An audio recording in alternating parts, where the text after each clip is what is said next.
la semaine dernière, reçu la visite de Kevin Roditelli, auteur et éditeur de comic book.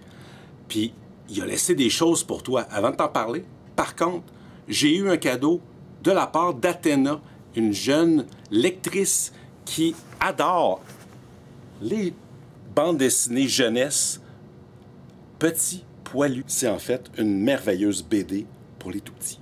Je vous avais annoncé que je donnais des dessins à colorier. Elle m'a colorié cette belle muraille-là et je lui avais promis de la mettre dans la vidéo. Athéna, c'est fait! Salut! La semaine dernière, on avait eu les Panini à 9,95. Wow! Il nous en reste encore. Et, par contre, il en manquait un qui est arrivé aujourd'hui. Alors, collection complète, vous voici avertis. Tant qu'à être dans les traductions en français, Trésor Marvel de 1968. Toute le best de Marvel durant cette année-là, dans un seul livre, pas cher. Job d'édition incroyable. J'ai pas besoin de ce livre-là, j'ai tout ça en quantité. Encore une fois, je répète, chez Panini, je suis Captain America. Wow! Wow! Objet de fou. On passe à travers toute l'histoire de Captain America des années 40 à aujourd'hui. Tous les moments marquants en un seul gigantesque album. Objet magnifique.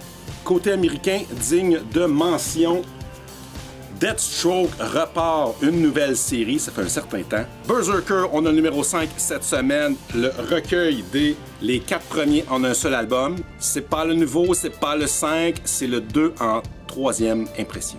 Alors mon ami Kevin est passé, il a laissé quelques bandes dessinées de son catalogue, donc justement Turbo Kid, on les a reçus cette semaine.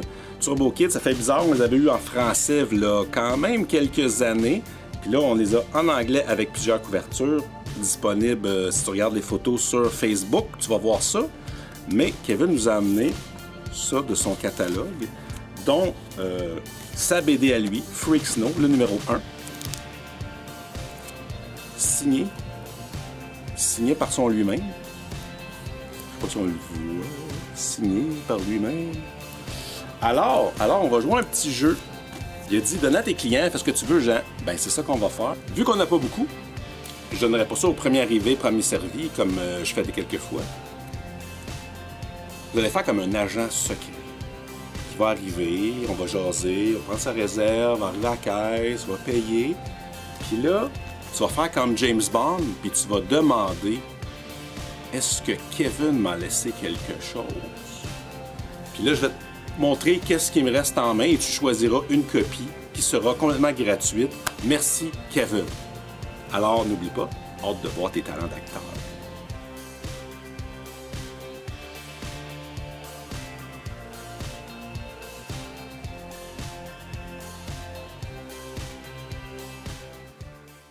Là, je gradais des livres lundi. J'étais arrivé dans la collection que j'avais achetée il y a plusieurs années de Jacques Sanson.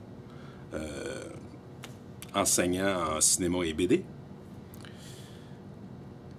Je suis tombé dans la run de Swamp Thing. Francis est passé, alors toutes les first appearances de Constantine, toutes les key issues sont partis. Marc n'a pris aussi, Michel n'a pris aussi. Mais il m'en reste comme des trucs, comme un early, j'ai pas le 37 là, il est parti. Mais le 38, appearance de John Constantine. Et n'oublie pas, c'est écrit 20 $. Johnny a écrit 20$ dessus, mais tant que c'est la COVID, on est en vente anniversaire à l'année, plus qu'à l'année. Fait qu'il est juste 10$ à la place de 20. Fait que tout l'inventaire, on a remis, on en met le plus vite qu'on peut. Puis quand tu arrives dans une collection comme ça, ce qui est le fun, c'est que la personne était vraiment passionnée et gardait des affaires comme l'annuel 1 de Swamp Thing, c'est l'adaptation du film. Mais M. Sanson, il gardait des affaires, le fun, découpées dans le journal. Il avait même marqué la date, août 83, parce que c'était la même couverture que la BD. Ça, c'est le fun.